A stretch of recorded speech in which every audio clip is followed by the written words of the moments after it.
22절부터 우리 53절까지 함께 보도록 하겠습니다. 열왕기상 8장 22절부터 53절까지 구약성경 열왕기상 8장 22절부터 53절까지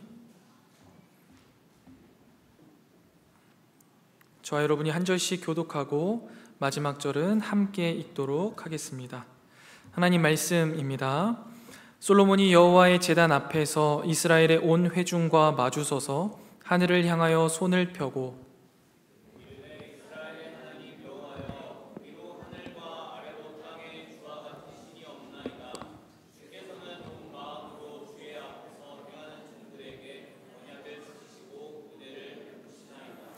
주께서 주의 종 내 아버지 다윗에게 하신 말씀을 지키사 주의 입으로 말씀하신 것을 손으로 이루심이 오늘과 같으니이다. 이스라엘의 하나님 여호와여, 주께서 주의 종 내 아버지 다윗에게 말씀하시기를 내 자손이 자기 길을 삼가서 내가 내 앞에서 행한 것 같이 내 앞에서 행하기만 하면 내게서 나서 이스라엘의 왕이 앉을 사람이 내 앞에서 끊어지지 아니하리라 하셨사오니 이제 다윗을 위하여 그 하신 말씀을 지키시옵소서. 그런즉 이스라엘의 하나님이여 원하건대 주는 주의 종 내 아버지 다윗에게 하신 말씀이 확실하게 하옵소서.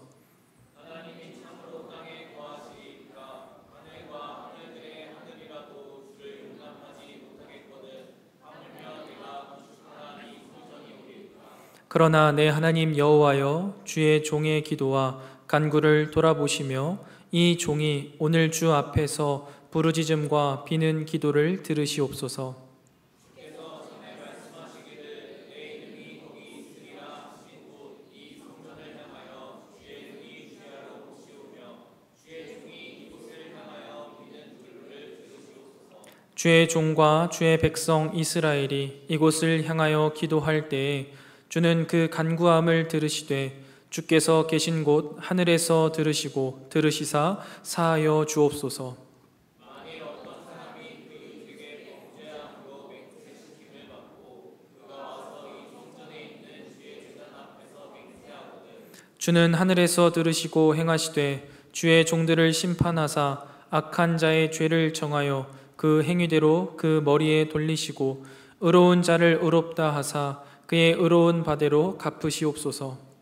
만일 주의 백성 이스라엘이 주께 범죄하여 주 앞에 패하게 되도록 주께로 돌아와서 주의 이름을 청정하고 이 성전에서 주께 기도하며 간구하거든 주는 하늘에서 들으시고 주의 백성 이스라엘의 죄를 사하시고 그들의 조상들에게 주신 땅으로 돌아오게 하옵소서. 만일 그들이 주께 범죄함으로 말미암아 하늘이 닫히고 비가 없어서 주께 벌을 받을 때에 이곳을 향하여 기도하며 주의 이름을 찬양하고 그들의 죄에서 떠나거든 주는 하늘에서 들으사 주의 종들과 주의 백성 이스라엘의 죄를 사하시고 그들이 마땅히 행할 선한 길을 가르쳐 주시오며 주의 백성에게 기업으로 주신 주의 땅에 비를 내리시옵소서. 만일 이 땅에 기근이나 전염병이 있거나 곡식이 시들거나 깡무기가 나거나 메뚜기나 황충이 나거나 적군이 와서 성읍을 에워싸거나 무슨 재앙이나 무슨 질병이 있든지 막론하고 한 사람이나 혹 주의 온 백성 이스라엘이 다 각각 자기의 마음의 재앙을 깨닫고 이 성전을 향하여 손을 펴고 무슨 기도나 무슨 간구를 하거든 주는 계시고 하늘에서 들으시고 사하시며 각 사람의 마음을 아시오니 그들의 모든 행위대로 행하사 갚으시옵소서. 주만 홀로 사람의 마음을 다 아심이니이다. 그리하시면 그들이 주께서 우리 조상들에게 주신 땅에서 사는 동안에 항상 주를 경외하리이다. 또 주의 백성 이스라엘의 상하지 아니한 자, 곧 주의 이름을 위하여 먼 지방에서 온 이방인들도 그들이 주의 크신 이름과 주의 능한 손과 주의 펴신 팔의 소문을 듣고 와서 이 성전을 향하여 기도하거든 주는 계시고 하늘에서 들으시고 이방인이 주께 부르짖는 대로 이루사 땅의 만민이 주의 이름을 알고 주의 백성 이스라엘처럼 경외하게 하시오며 또 내가 건축한 이 성전을 주의 백성이 그들의 적국과 더불어 싸우고자 하여 주께서 보내신 길로 나갈 때에 그들이 주께서 택하신 성읍과 내가 주의 이름을 위하여 건축한 성전이 있는 쪽을 향하여 여호와께 기도하거든.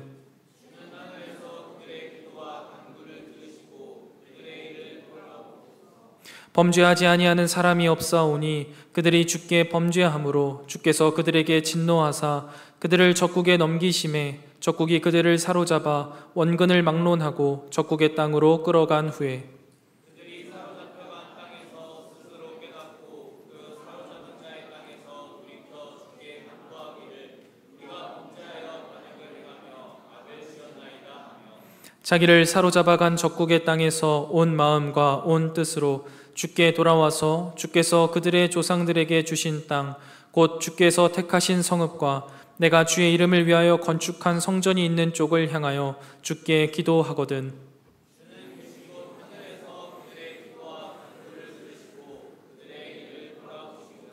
주께 범죄한 백성을 용서하시며 주께 범한 그 모든 허물을 사하시고 그들을 사로잡아간 자 앞에서 그들로 불쌍히 여김을 얻게 하사 그 사람들로 그들을 불쌍히 여기게 하옵소서.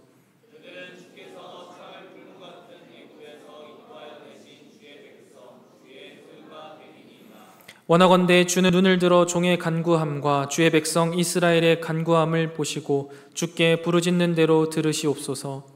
주 여호와여, 주께서 우리 조상을 애굽에서 인도하여 내실 때에 주의 종 모세를 통하여 말씀하심 같이 주께서 세상 만민 가운데에서 그들을 구별하여 주의 기업으로 삼으셨나이다. 아멘. 애정하는 카리스 여러분, 한 주간 평안하셨습니까? 이번 주는 3일만 버티면 6주간의 연휴가 시작된다라는 생각에 조금은 마음의 여유가 있는 것 같아요. 추석 연휴에 하나님이 주시는 평안과 쉼이 가득하시기를 바랍니다. 우리가 사랑을 하게 되면요, 자연스럽게 사랑하는 대상이 원하는 것을 해주고 싶다라는 생각을 갖게 됩니다. 서로가 서로를 위해서 내가 줄 수 있는 가장 좋은 것을 주고 싶어 하고 실제로 그것을 주는 것, 이것을 우리는 사랑이라고 말할 수 있을 겁니다. 카리스 여러분 정도면 대부분 이 사랑을 한 번쯤은 해보셨을 것 같고요. 만약 아직 내가 이 사랑을 해보지 못했다라고 하시는 분도 사랑을 실제로 주지는 못했지만 이 사랑은 분명 받았을 겁니다. 왜냐하면 우리에게 가장 좋은 것을 주시는 하나님의 사랑이 우리에게 있기 때문이죠. 하나님은 우리를 정말 사랑하셔서 우리에게 모든 것을 해주고 싶어 하시고 실제로 모든 것을 해주셨습니다. 그러한 하나님의 사랑의 증거가 바로 이 시간, 오늘 우리가 예배할 수 있음이 아닐까 싶습니다. 그리고 이러한 사랑을 받은 우리는요, 이제 이 사랑을 어떻게 하나님께 돌려드릴 수 있을까? 하나님께 이 받은 사랑을 어떻게 표현할 수 있을까를 고민하게 됩니다. 이것이 하나님을 인격적으로 만난 사람의 올바른 태도이고 합당한 반응이지요. 그런데 여러분, 문제가 좀 발생합니다. 왜냐하면 우리가 인간을 대상으로 사랑을 할 때에는요, 분명히 그 상대방이 필요한 것 혹은 상대방의 부족한 것들을 우리가 채워줌으로써 우리의 사랑을 표현하곤 합니다. 그런데 지금 우리가 사랑하는 대상이 인간이 아니라 하나님이시잖아요. 우리가 믿는 하나님은 완전하셔서 우리에게 필요하신 것도, 그분은 부족하신 것도 없으십니다. 그래서 여기에서 이제 문제가 발생하는 거예요. 하나님이 나를 사랑하여 주셔서 그 사랑이 너무 기쁘고 감사해서 나 또한 하나님께 이 사랑을 드리고 싶은데 하나님에게는 부족한 것도 필요한 것도 없으시기 때문에 나는 무엇을 하나님께 드릴 수 있을까를 우리는 고민하게 된다라는 것이죠. 여러분, 혹시 이러한 문제를 진지하게 고민해 보신 적 있으십니까? 아마 학창 시절에 하나님 앞에 이러한 것들을 고민하면서 내 삶을 다해 하나님 앞에 드려야겠다 고민하고 또 이 삶을 그럼 어떻게 드려야 할까를 고민해 보셨을 겁니다. 그런데 성경 가운데에서요, 이 문제를 매우 진지하게 평생을 통해서 고민했던 사람이 있는데요, 그 사람이 바로 다윗입니다. 다윗은요, 자신이 하나님께 받은 사랑이 얼마나 큰지, 그 사랑을 얼마나 잘 내가 누리고 있는지를요, 그 무엇보다, 그 누구보다 잘 느끼고 누리던 사람입니다. 그 사랑을 느끼고 누린 다윗은 자신에게 한량없는 사랑을 주신 하나님께 늘 감사하고 그 하나님을 찬양했습니다. 그 하나님을 향한 사랑을 조금이라도 더 표현하고 싶어서요, 많은 시편들을 남겼고 평생을 고민하고 또 고민했습니다. 그러던 중에 자신은 왕궁에 거했는데 하나님의 임재를 상징하는 언약궤가 성막에 있으니 이것이 참 바르지 않겠다. 내가 하나님에게 나의 이 사랑을 표현할 수 있는 방법으로서 이 성전을 건축해야겠다라는 생각을 했습니다. 그래서 하나님, 제가 하나님 당신을 사랑하는 마음으로 당신의 언약궤가 있어야 할 성전을 짓기를 원합니다 라고 하나님께 말씀을 드리죠. 그러자 하나님이요, 그 이야기는 기쁘게 들으시지만 너는 흘린 피가 너무나 많이 있어서 다윗, 너를 통하여서는 성전을 지을 수는 없겠다라고 말씀하십니다. 내가 너의 마음은 기쁘게 받겠으나 그 성전은 너의 아들 솔로몬을 통해서 받겠다라고 약속을 해주시죠. 이러한 하나님의 말씀을 들은 다윗은요, 자신이 할 수 있는 최고의 것을 준비함으로써 하나님을 향한 자신의 사랑을 표현했습니다.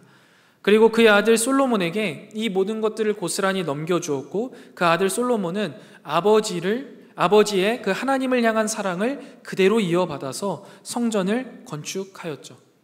그리고 이 성전이 완성된 스토리를 기록하고 있는 게 우리가 바로 묵상하고 있는 열왕기상의 본문입니다. 그리고 오늘 본문이 바로 그 성전이 다 지어지고 나서 처음 솔로몬이 하나님에게 드리는 기도, 조금 더 쉽게 말하자면 솔로몬이 하나님에게 말하는 말이 될 수 있습니다. 아버지 다윗과 자신의 하나님을 향한 사랑의 표현으로서 이 성전이 다 완공되고 나서 솔로몬의 첫 고백, 첫 번째 말이 무엇입니까? 하나님, 우리 아버지와 제가 드리는 이 귀한 선물 주님 기쁘게 받아주시옵소서. 너무 기쁘시죠? 라는 말이 아니었습니다. 그런 고백이 아니에요. 그의 고백이 무엇입니까? 우리 아버지 다윗에게 약속하신 대로 하나님께서 이 성전을 지으셨고 이 성전을 하나님께 올려드릴 수 있게 하신 당신께, 하나님께 감사드립니다. 이것이 다 하나님의 은혜였습니다 라는 고백입니다. 여러분, 그런데 우리 사실 팩트만 놓고 한번 보자고요. 아버지 다윗이 살아생전에 온 세상에서 가장 좋은 재료들을 검수하고 또 검수해서 모아두었습니다. 솔로몬 자신은요, 하나님이 알려주신 식양대로 돌 하나까지도 현장에서 다 치수를 재어서 공사기간 내내 소리 하나 안 내가면서 철저하고 최선을 다해서 만든 성전이에요. 그런데 솔로몬은 이 모든 것을 하나님 앞에 내어드림으로써 뭐라고 이야기하냐면 내 공로가 아니다, 하나님이 다 하신 겁니다, 하나님의 은혜였습니다 라고 고백하고 있는 거예요. 자, 여러분은 이 솔로몬의 고백이 마음에 공감이 되십니까? 이해가 되시나요? 우리가 때때로 이제 연말이 되면 시상식에서 많은 이제 크리스천 배우들이 모든 영광을 하나님께 돌려드립니다 라는 고백을 할 때 과연 여러분은 그 말에 얼마나 공감하십니까? 이러한 솔로몬의 고백이 얼마나 그에게 기쁘고 감사한 고백이신지가 느껴지십니까? 그냥 단순히 하나님 다 하셨습니다 라는 거칠의 고백이 아니라는 거예요. 이 고백 안에는 나를 참 사랑하시는 하나님을 나도 참 많이 사랑해서 하나님께 내 사랑을 고백하고 싶은데 내가 가진 것이 다 하나님께로부터 왔고 내가 가진 것 중에서 하나님이 필요하신 것이 단 하나도 없지만 그럼에도 불구하고 내가 표현할 수 있는 최선을 다해서 사랑을 표현하고자 준비했고 이것을 드릴 때도 이조차도 역시 고백할 수 있는 게 이것도 하나님의 은혜입니다. 내 사랑보다 더 큰 하나님의 사랑과 은혜를 내가 이 순간에도 누립니다 라는 이 솔로몬의 고백, 여러분 이 솔로몬이 고백할 때 얼마나 기쁘고 얼마나 행복했을까요? 이 모든 게 다 하나님의 은혜입니다 라고 고백하면서도 얼마나 기쁘고 행복했을까요? 엄청 행복했을 거예요. 왜냐하면 나를 사랑하시는 하나님의 그 사랑이 내가 하나님을 사랑하는 것보다 훨씬 더 크다라는 것을, 내 삶에 주어주신 그 하나님의 은혜를 내가 너무나 감사해서 그 은혜를 표현했는데, 그 은혜를 뛰어넘는 은혜가 이미 또 내게 임하고 있다는 것을요 경험할 수 있었기 때문이죠. 여러분, 이것이 우리 그리스도인들이 누릴 수 있는 가장 큰 행복, 기쁨, 만족입니다. 애정하는 카리스 여러분, 저는 우리가 이 행복과 기쁨과 감격을 누리게 되기를 주님의 이름으로 축원드립니다. 그래서 여러분, 어떻게 하면 이 행복과 기쁨, 감격과 만족을 우리가 누릴 수 있는가를 한번 살펴보길 원하는데요, 솔로몬의 마음가짐을 통해 우리의 마음가짐이 이러해야겠다를 함께 살펴보겠습니다. 두 가지 정도 살펴볼 건데요, 첫 번째, 솔로몬의 마음가짐입니다. 솔로몬은요, 나의 삶의 모든 것이 하나님의 은혜이다 라는 마음을 가지고 있었습니다. 여러분, 우리는 때때로 우리의 삶에 주어진 많은 것들이 당연하다라고 생각하거나 나의 노력의 결과이다 라고 생각할 때가 있습니다. 그런데 여러분, 이 모든 생각은요 분명히 모두 다 인간적인 생각입니다. 성경은 우리에게 분명히 우리의 삶에 주어진 모든 것들이 하나님께로부터 왔다라고 분명하게 이야기하고 있습니다. 하나님께서 우리를 지으시길 흙으로 지으시고 우리에게 생명을 부어주셔서 우리에게 비로소 삶을 선물로 주셨죠. 뿐만 아니라 온 하늘과 땅과 바다와 그 가운데 모든 것들 만들어 주셔서 우리가 그 삶을 풍성하게 살아갈 수 있도록 하신 것, 이 모두가 다 하나님의 은혜라는 거죠. 여러분, 오늘 아침에 눈이 떠진 것 하나님의 은혜입니다. 지금 이 자리에 앉아 있을 수 있는 것도요 하나님의 은혜예요. 나의 삶의 모든 것이 다 하나님의 은혜임을 우리가 알고 이 마음가짐을 가지고 살아갈 때요, 비로소 우리 안에 생기는 마음이 무엇입니까? 이 모든 것을 주신 하나님을 사랑하게 되는 거예요. 그리고 그 하나님께 사랑을 표현하고 싶게 됩니다. 그런데 여러분, 반대로요, 이것을 잊고 내 삶에 주어진 것들이 당연하다라고 생각되거나 나의 노력의 결과이다라고 생각한다면요, 그 반대의 마음이 우리 안에 자리 잡기 시작합니다.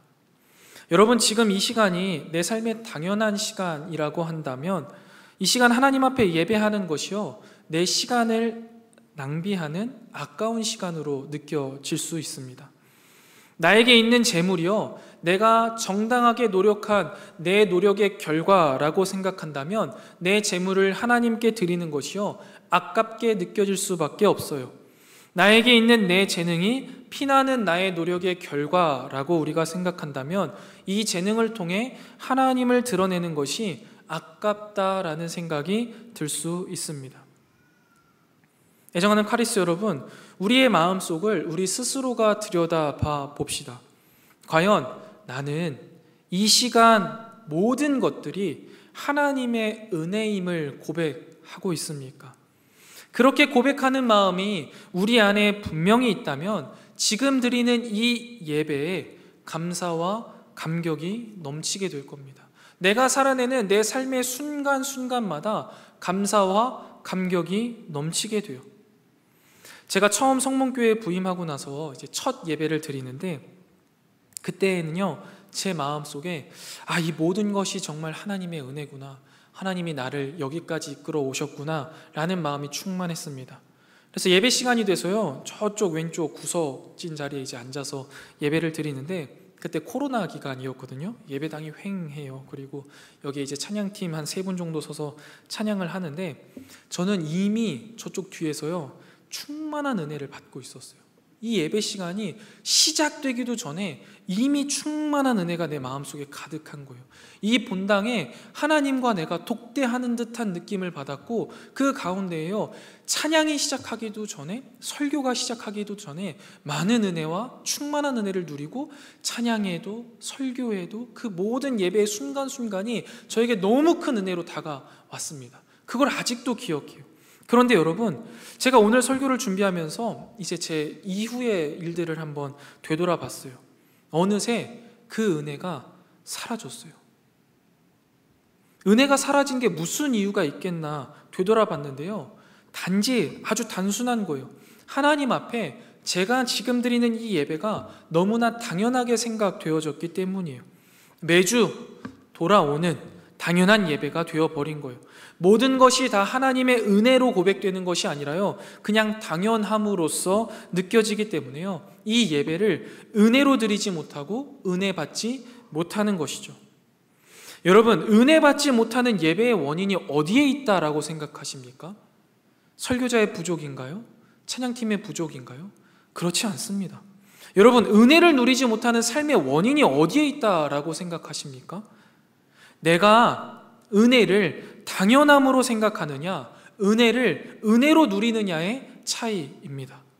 그래서 여러분, 우리가 사실 우리의 이 짧은 삶을 되돌아볼 때요, 내 이 짧은 삶을 은혜로 보는 사람은요, 은혜를 누리는 거예요.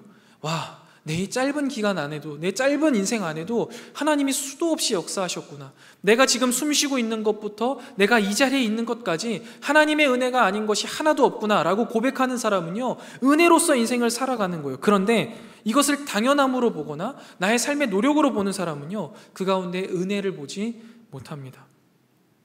애정하는 카리스 여러분, 우리의 삶의 모든 것들이 다 하나님의 은혜임을 잊지 마시기 바랍니다. 지금 우리가 드리는 이 예배도요, 하나님의 크신 은혜예요. 하나님이 우리를 너무너무 사랑하셔서 이 세상의 수많은 사람들 가운데 우리를 불러주시고 이 성문교회 안에서 이렇게 아름다운 공간에서 함께 예배하게 하시는 거예요. 그리고 여러분, 더 나아가서요, 우리가 내일부터 살아갈 치열한 삶도요, 무엇입니까? 하나님의 은혜인 거예요. 여러분, 이것을 기억하면서 살아갈 때요, 우리는 비로소 삶에서 우리 그리스도인들만이, 하나님의 자녀만이 누릴 수 있는 기쁨, 행복, 만족을 누리면서 살아갈 수 있는 거예요. 삶이 치열하지 않아서가 아니에요. 삶에 아무런 문제가 없어서 행복하고 평안한 게 아니라, 그럼에도 불구하고 이 모든 것이 하나님의 은혜임을 고백하는 자들은 모든 상황과 여건을 초월해서 그 가운데 기쁨과 행복과 만족을 누리게 되는 것이죠. 두 번째입니다. 내가 성전을 드리는 마음가짐이요, 성전 그 자체가 아니라 사랑이어야 한다라는 것이죠.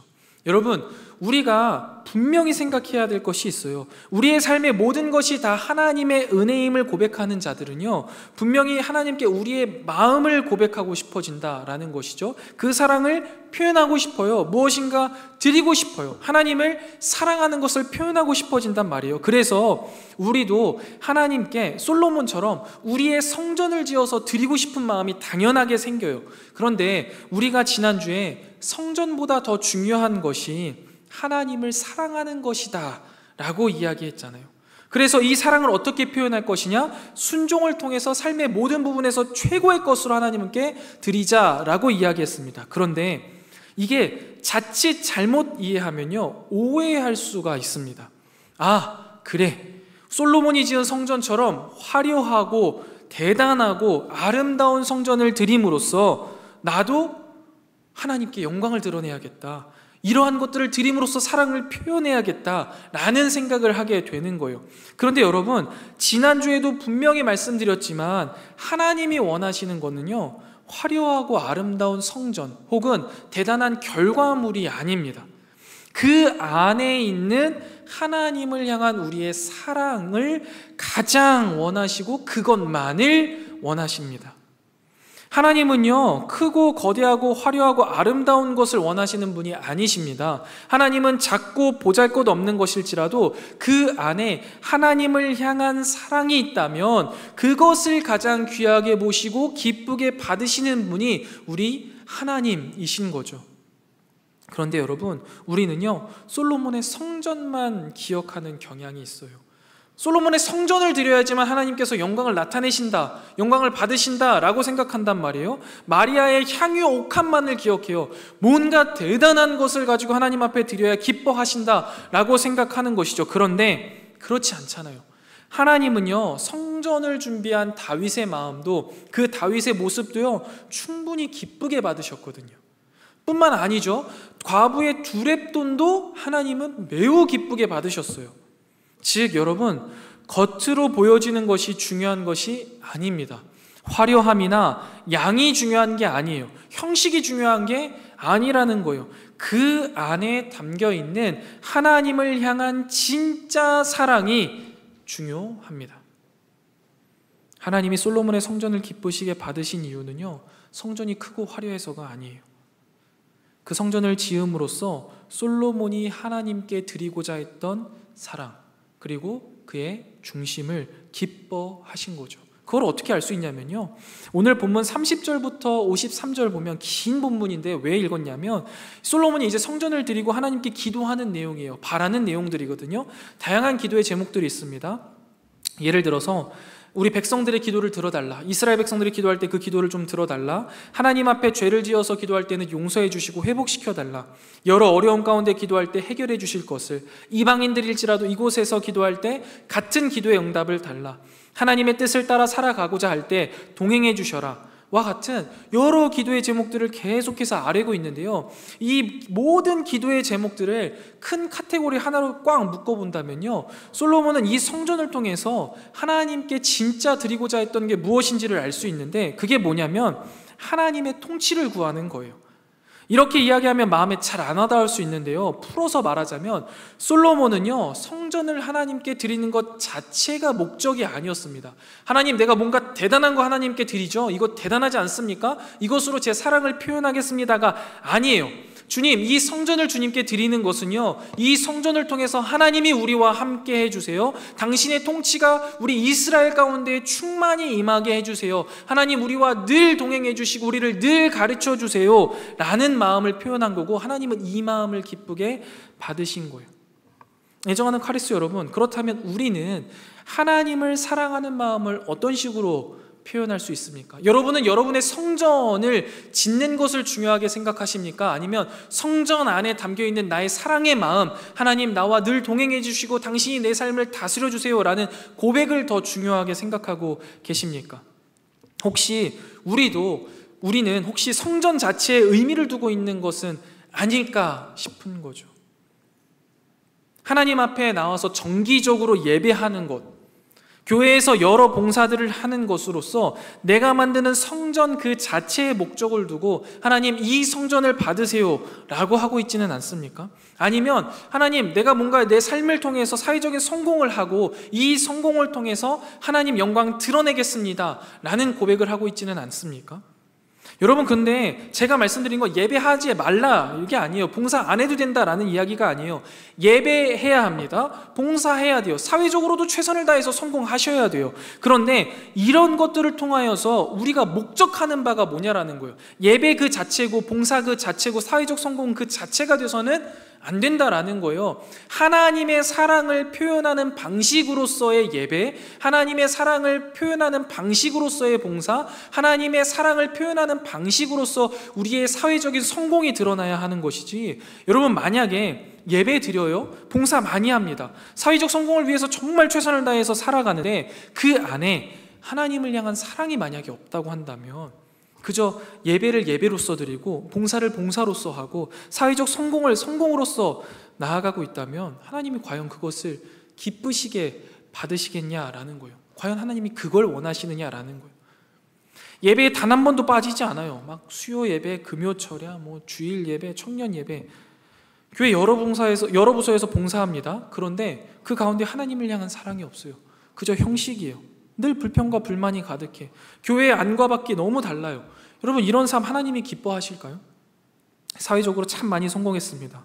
누가 봐도 번듯한 직장에 사회적으로도 인정받는 사람이에요. 그런데 하는 말이나 행동을 보면 하나님을 사랑하는 게 전혀 느껴지지 않아요. 보이지도 않고요. 여러분, 과연 이러한 삶이 하나님이 원하시고 기쁨으로 받으시는 성전의 모습이겠습니까? 근데 여러분, 반대의 모습들이 종종 있거든요. 시험 기간이 되면요, 우리 중등부 친구들 중에요, 설교 시간에 꾸벅꾸벅 조는 친구들이 꽤 생기기 시작합니다.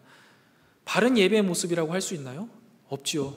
눈 부릅뜨고 열심히 들어야 되는데 그렇게 못해요. 근데 그 모습이요, 예뻐 보일 때가 있어요.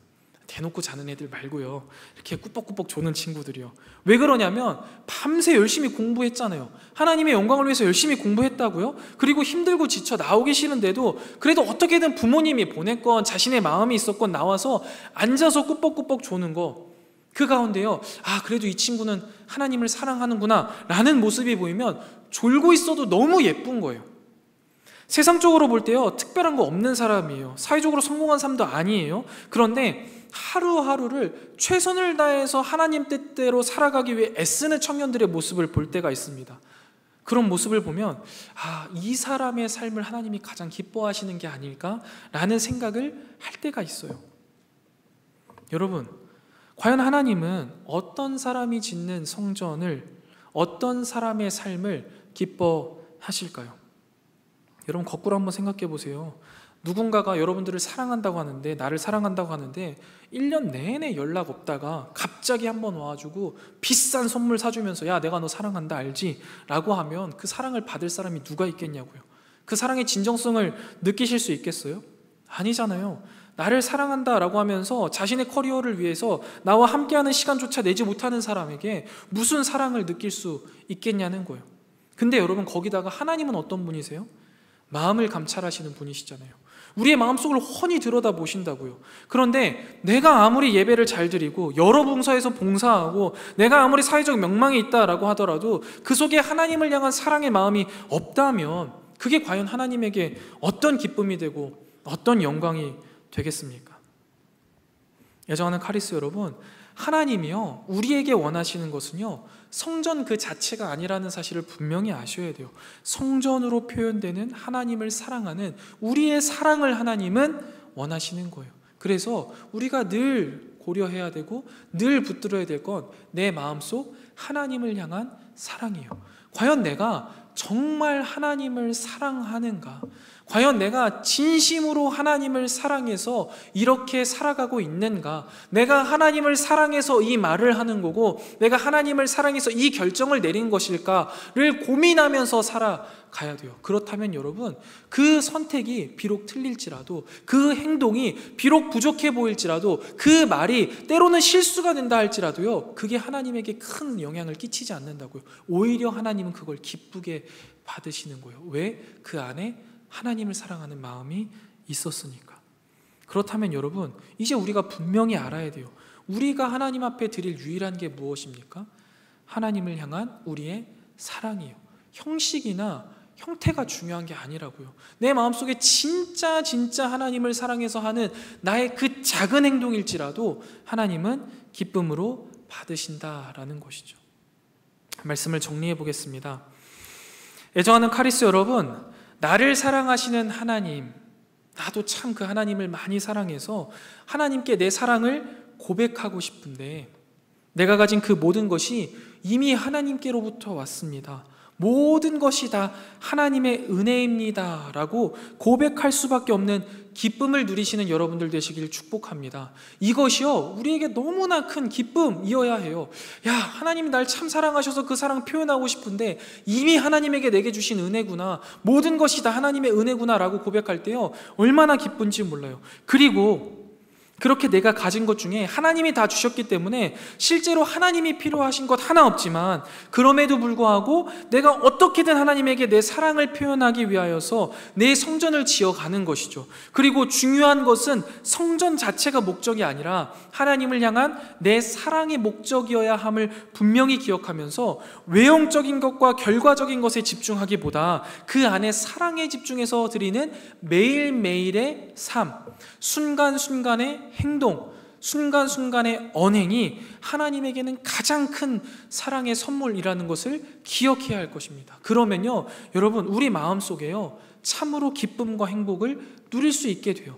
내 삶이 세상적으로 볼 때 성공하지 않았더라도 내 안에 하나님을 향한 사랑이 있기 때문에 하나님이 기쁘게 받으시는구나 라고 생각할 수 있는 것이죠.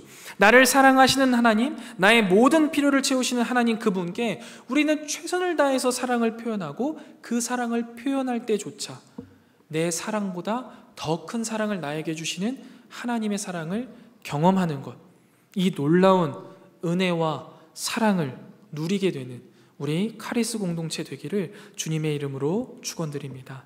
우리 이 시간 함께 찬양하신 후에 함께